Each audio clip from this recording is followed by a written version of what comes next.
Hello guys, welcome to my YouTube channel. কেমন আছো তোমরা?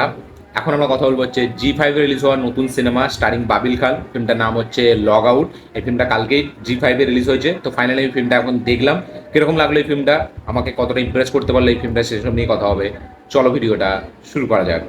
সব থেকে প্রথমে একটা কথা বলে দিই, আমাদের এখানে জলসা আছে, যার জন্য পাশে মাইক চলছে, তাই জন্য মাইকের সাউন্ডটা অনেক আসতে পারে। তো তার জন্য একটু অ্যাডজাস্ট করে তোমরা ভিডিওটা দেখো। তো চলো ভিডিওটা শুরু করা যাক। সব থেকে প্রথম, এই ফিল্মটা আমার কিরকম লাগলো। এই ফিল্মটা যদি আমি এক লাইনে রিভিউ করি, এই ফিল্মটা কিন্তু আমার জন্য একটা বেশ ভালো, এঙ্গেজিং একটা, কি বলবো, একটা ইন্টারেস্টিং, একটা বেশ ভালো দেখার মতো সিনেমা আমি বলবো। এবং সিনেমাটা এই সময় দাঁড়িয়ে, মানে এই এখন যা জেনারেশন আমাদের, সেই হিসাবে যদি আমি দেখি, এই জেনারেশনকে মাথায় রেখে যদি আমি দেখি, তাহলে কিন্তু এই ফিল্মটা অনেকটা রিলেটেবল, এই ফিল্মটা অনেকটা রেলিভেন্ট, এবং এই ফিল্মটা কিন্তু অনেক কিছু শিখ দেবে আজকালকার ছেলে মেয়েদের। ইয়েস, যার মধ্যে আমিও অবশ্যই পড়ি, বাট আমি সেই রকম, মানে ফোনটাকে মনে করি না যেটা আমার মানে লাইফকে কন্ট্রোল করতে পারবে, সেই রকম টাইপের আমি মনে করি না। আর আমার ফোনে সেই রকম কিছু নেইও যদিও। তো এইখানে গল্পটা, এই ফিল্মটা যেটা আমরা দেখতে পাচ্ছি, যেখানে একটা সোশ্যাল মিডিয়া ইনফ্লুয়েন্সার, যার মেন স্বপ্ন হচ্ছে 10 মিলিয়ন তার ফলোয়ার্স হয়ে যাবে, এবং তার এটাই স্বপ্ন, এবং সে সেটার জন্য সব কিছু করতে পারে। তার 10 মিলিয়ন হতে আর 2-3 লাখই বাকি, ঠিক আছে, এবং তার সাথে একটা মেয়ের কম্পিটিশন চলে। সেই মেয়েটার থেকে তাকে আগে যেতে হবে। তার যদি আগে 10 মিলিয়ন হয়, তবে কোনো ব্র্যান্ড, মানে একটা ব্র্যান্ড আছে যে যে মানে সেই ব্র্যান্ডটা এর সাথে কোলাবোরেট করবে। যদি যার আগে 10 মিলিয়ন হবে, হয় যদি মেয়েটার আগে হয় মেয়েটার সাথে কোলাবোরেট করবে, নাহলে ছেলেটার সাথে কোলাবোরেট করবে। তো আমাদের এখানে মেন যে প্রোটাগনিস্ট বাবিল খান, সে এবার ওই মেয়েটার সাথে কম্পিটিশন করে। বাট একটা সময়, মানে তার ফোনটা কোনোভাবে মানে চুরি হয়ে যায়, বা সে একটা জায়গায় ট্যাক্সিতে ফেলে রেখে এসেছিল। বাট সেই ফোনটা সেইখান থেকে একজনের হাতে যাচ্ছে। এবার যার হাতে যাচ্ছে, সে এই বাবিল খানকে দিয়ে কী কী করাচ্ছে, ঠিক আছে, এবং সে এই ফোনটা হাতে পাওয়ার পর, মানে বাবিল খানকে কী কী প্রবলেমে ফেলছে, সে নিজে কী কী চাইছে, এবং বাবিল খান যার এই ফোনটার, মানে বাবিল খানের ক্যারেক্টারটার নাম হচ্ছে প্রত্যুষ বলে, যার সোশ্যাল মিডিয়ার নাম হচ্ছে আমাদের কি প্র্যাটম্যান, না কি নাম, প্র্যাটম্যান টাইপের। তো এই প্র্যাটম্যান এবার তার ফোনটা ছাড়া সে যে কিছুই নয়, এবং তার ফোনটা তাকে কীভাবে কন্ট্রোল করতে পারে, সেই সবই আমরা এই ফিল্মে তারপরে দেখতে পেতে চলেছি। এবার এই ফোনটা যে চুরি করেছে, সে কি ইন্টেনশনালি করেছে, সে কি কোনো ছেলে, সে কি কোনো মেয়ে, নাকি সে এদের বাড়ির কেউ, নাকি সে এই মেয়েটা যে তার 10 মিলিয়ন ফলোয়ারের সাথে কম্পিটিশন করছিল, নাকি তার একটা বন্ধু আছে জেডি বলে সে করেছে, সেই সব জানার জন্য, সেই সব দেখার জন্য আপনাদেরকে এই ফিল্মটা দেখতে হবে। এই ফিল্মটা মানে একদম স্টার্টিংয়ে 10 মিনিট, ঠিক আছে, মানে একদম শুরুতেই একটা ইনসিডেন্ট ঘটে এই ফিল্মটাতে, যেটা দেখেন আপনি ফিল্মটার মানে একটা রিয়ালিটি, ডার্ক রিয়ালিটি আপনি বুঝতে পারবেন। তো আপনার মনে হবে ফিল্মটা কিছু হেভি কিছু জিনিস আমাদেরকে দেখাতে চলেছে। এবার ফিল্মটা 10 মিনিট যাবে, 10-12 মিনিট, তারপরে এই ফিল্মটা মেন নিজের প্লটে আছে, এবং ফিল্মটা কিন্তু খুব ছোট, 1 ঘন্টা 40-45 মিনিট, 47 মিনিটের সিনেমা, ঠিক আছে। মেন প্লটে আছে 10-15 মিনিট পর থেকে, 10 মিনিট পর থেকে। এবার যখন এই ফিল্মটা মেন প্লটে আসে, তখন থেকে কিন্তু শুধু একটা লোকেশনে বেস্ট, একটা রুমে বেস্ট, একটা স্টুডিওতে, যেরকম আমরা যেমন ইনফ্লুয়েন্সারদের, সোশ্যাল মিডিয়া ইনফ্লুয়েন্সার একটা স্টুডিও হয় না ভিডিও বানানোর, ঠিক ওই স্টুডিওতে পুরো ফিল্মটা শেষ হয়। মানে পুরো ফিল্মটা একটা জায়গায়, একটা ওয়ান রুমে শ্যুট করা, এবং পুরো ফিল্মটা মানে ক্যামেরার সাথে আর আমাদের ডেস্কটপের সাথে, ঠিক আছে, এই ফোন, এই মানে সিনটা আমরা দেখতে পাচ্ছি। আর কোনো আউটসাইডের কোনো সিন নেই, বাইরের কোনো লোকেশন নেই, পুরো ইনডোর শুটিং। তো ফিল্মটা শুটিংটা খুব ইজি শেষ, মানে শেষ করা যায় এরকম ফিল্মে। এবার 10 মিনিট পর যখন মেন টপিকে আসছে ফিল্মটা, তারপর থেকে যে যে জিনিসগুলো আমাদের সামনে আসছে, যে যে জিনিসগুলো আমাদের সামনে রাখা হচ্ছে, তখন আমরা বুঝতে পারছি যে একটা ফোন কীভাবে একটা মানুষকে কন্ট্রোল করে। একটা ফোন সে চাইলে সব কিছু নষ্টও করতে পারে, আবার একটা ফোন চাইলে অনেক কিছু করতেও পারে।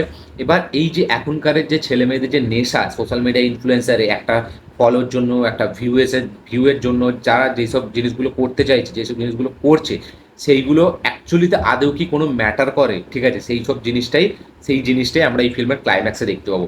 এবং ক্লাইম্যাক্সটাকে যেভাবে ডিজাইন করা হয়েছে, এবং পুরো ফিল্ম জুড়ে থ্রু আউট স্ক্রিন প্লে, বাবিল খানের পারফরমেন্স সত্যি বলছি হেভি করেছে। মানে সে এই ফিল্মটাতে যা পারফরমেন্স দিয়েছে, সেটা সত্যিই হেভি।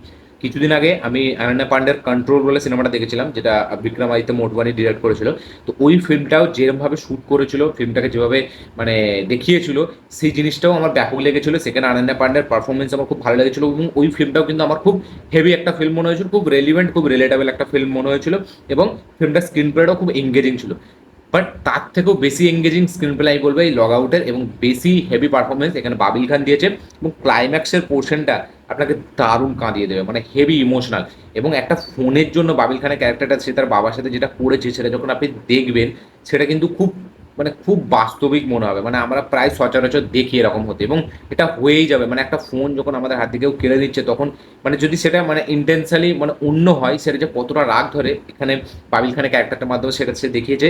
এবং সে একটা টাইমের পর সে যখন একটা জিনিস কুইট করতে চাইছে সেইখানটা থেকে আরেকটা জিনিসের উৎপত্তি হচ্ছে, যেটা আপনি ক্লাইম্যাক্সে দেখতে পাবেন। এবং ক্লাইম্যাক্সটা খুব হেভি। ক্লাইম্যাক্সটার একদম 3-4 মিনিট যখন বাকি থাকে ফিল্মটা, একদম হেভি লেভেলে কিছু দেখিয়ে যায়, হেভি লেভেলে কিছু শিখিয়ে যায়। হ্যাঁ, আমি যে বলবো এখানে যে টুইস্টটা যে রাখা হয়েছে, যে এখানে একজন যে ফোনটা হ্যাক করেছে, যে ফোনটা কন্ট্রোল করছে অপর দিকের যে ব্যক্তিটা, তাকে যদি আমি মনে হয় যে একটু কেউ আরো এদের ক্লোজ মানে একদম হেভি ভাবে দেখাতো না, মানে একটা ক্লোজ করে, তাহলে আরো ভালো লাগতো। মানে এখানে যেটা দেখিয়েছে সেটা একটা মানে কি বলবো, এটা যাই হোক, আমি এটা বললে আবার স্পয়লার হয়ে যাবে। বাট ওই আমার ওই যে টুইস্টটা, মানে এখানে যে ফোনটাকে হ্যাক করেছে সেটা যখন দেখাচ্ছে, সেইখানে আমার অতটা হেভি লাগেনি যতটা একদম ক্লাইম্যাক্সে যে জিনিসগুলো আমার সামনে রাখা হচ্ছে। যখন মেট্রোতে যাচ্ছে সে একা, বাবিল খানের হাতে ফোন নেই, বাকি পুরো সবার হাতে ফোন, ঠিক আছে, তারপরে সে যখন তার বাবাকে জড়িয়ে ধরছে, সেখানে যখন কাঁদছে, তার পাশ থেকে একটা বাচ্চা ছেলে যে জিনিসটা চালু করছে। তো এই সবগুলো জিনিসগুলো, এবং এই ফিল্মটা কিন্তু মানে শুধু ডায়লগের মাধ্যমে না, অনেক কিছু চুপ থেকে অনেক কিছু বুঝিয়ে দেয়, বিশেষ করে আজকের যুগে এই জেনারেশনে যা হচ্ছে, এবং এই জেনারেশনে সোশ্যাল মিডিয়ার ইনফ্লুয়েন্সাররা তারা কতটা এক্সটেন্ড অব্দি যেতে পারে, ফোনটা তাদেরকে কিভাবে কন্ট্রোল করে। এই ফোন কিন্তু একটা সাধারণ মানুষকে এইভাবে কন্ট্রোল করে না যতটা একটা ইনফ্লুয়েন্সারদের কন্ট্রোল করে। এবার এটা কিন্তু সত্যি খুব মানে কি বলবো, এটা বলা যায়, এটা যার সাথে হতে পারে, মানে যারা একটু ফোনকে বেশি মানে গুরুত্ব দিয়ে দেয় এবং ফোনেই সব কিছু করে রাখছে, তারা কিন্তু সত্যি বলছি মানে অনেক কিছুই করতে পারে।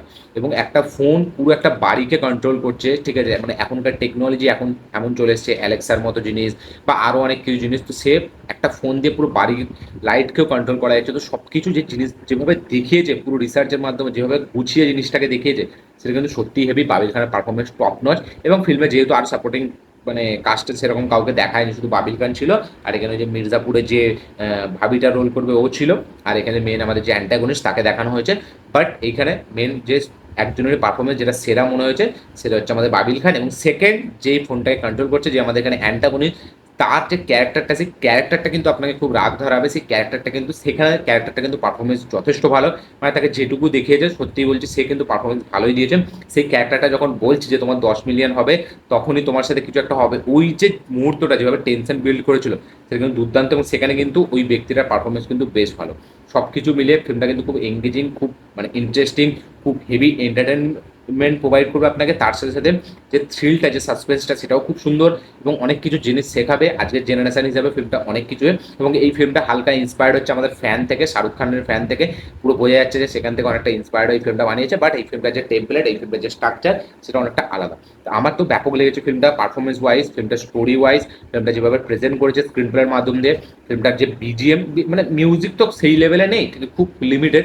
বাট লাস্টের ক্লাইম্যাক্সে যখন পুরো চুপ, মানে মিউজিকটা পুরো অফ, এবং শুধু বাবিল খান এবং যাচ্ছে এক জায়গা থেকে মেট্রোতে যাচ্ছে, তার বাড়িতে যাচ্ছে, সেখানে যে ইমোশনাল সিনসগুলো সেগুলো দুর্দান্ত।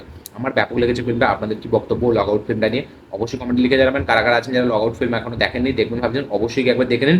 কারা কারা আছেন যারা অলরেডি দেখে নিয়েছেন তারা অবশ্যই কমেন্ট করুন আপনাদের কিরকম লেগেছে, কি বক্তব্য আপনাদের এই ফিল্মটাকে নিয়ে। এবং আমার এই ভিডিওটা ভালো হয়ে থাকলে লাইক শেয়ার কমেন্ট করে দেবেন। চ্যানেলকে তুলে চ্যানেলকে সাবস্ক্রাইব করবেন, বেল আইকন প্রেস করতে ভুলবেন না। দেখা হচ্ছে পরের ভিডিওতে, ততক্ষণের জন্য।